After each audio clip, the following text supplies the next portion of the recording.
আসসালামু আলাইকুম রহমতুল্লাহ। সম্মানিত দর্শক, তুলা হেলথ সেন্টার পক্ষ থেকে সবাইকে শুভেচ্ছা এবং স্বাগতম।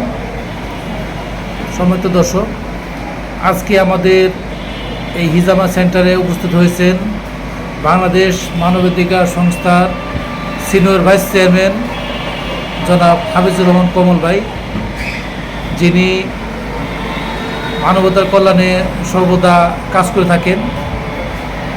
এই কেরানীগঞ্জের এই সাতগাঁ মহল্লা মানবতার কল্যাণে যিনি সবার আগে সর্বদা ঝাঁপিয়ে পড়েন, তিনি হচ্ছেন আমাদের সেই হাফিজুর রহমান কমল ভাই, যিনি মানবতার কল্যাণে কাজ করতে করতে ক্লান্ত হয়ে যাচ্ছেন। তো সেই ক্লান্ত থেকে পরিত্রাণ পেতে আজকে আমাদের কাছে এসেছেন হিজামা করতে। আজকে তার থেকে আমরা জানবো তিনি কেন এখানে হিজামা করতে এসেছেন এবং এখানে আসার ওনার কারণটা কী, এবং উনি এখানে কি সেবা নিতে চান সেটা সম্পর্কে আজকে আমি জানবো। তো আপনাদের সাথে পরিচয় করে দিচ্ছি। আজকে আপনার পরিচয়টা কি? আসসালামু আলাইকুম রহমতুল্লাহ। আমি মোহাম্মদ হাফিজুর রহমান কমল, আমি একজন মানবাধিকার কর্মী। আমি আজকে আসছি তুলায় এন্টারপ্রাইজে হিজমা থেরাপি নেওয়ার জন্য। হিজমা থেরাপি পদ্ধতি এটা আমাদের হুজুর পাক সাল্লাল্লাহু আলাইহি ওয়াসাল্লামের একটি সুন্নত তরিকা। এই হিজমা থেরাপিতে অনেক উপকার আমি শুনেছি মানুষের মুখে মুখে, যেরকম ব্যথা উপশমন কাজ করে, মানসিক চাপ কমানো, রোগ প্রতিরোধ ক্ষমতা বৃদ্ধি করে, শরীরের থেকে বিষাক্ত পদার্থ দূর করে এবং শারীরিক ও মানসিক স্বাস্থ্যের উন্নতি করে। আরও অনেক উপকারের কথা আমি শুনছি। তাই আমি আমার নিজের শরীরকে রিল্যাক্সের জন্য এবং আমার শরীর থেকে দূষিত রক্ত বের করার জন্য আমি আজকে এই তুলাইবা এন্টারপ্রাইজে এসে আমি হাজির হয়েছি। ধন্যবাদ সবাইকে।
হিজামা লাগাচ্ছে, হিজামা সৌদি দেওয়া লাগে।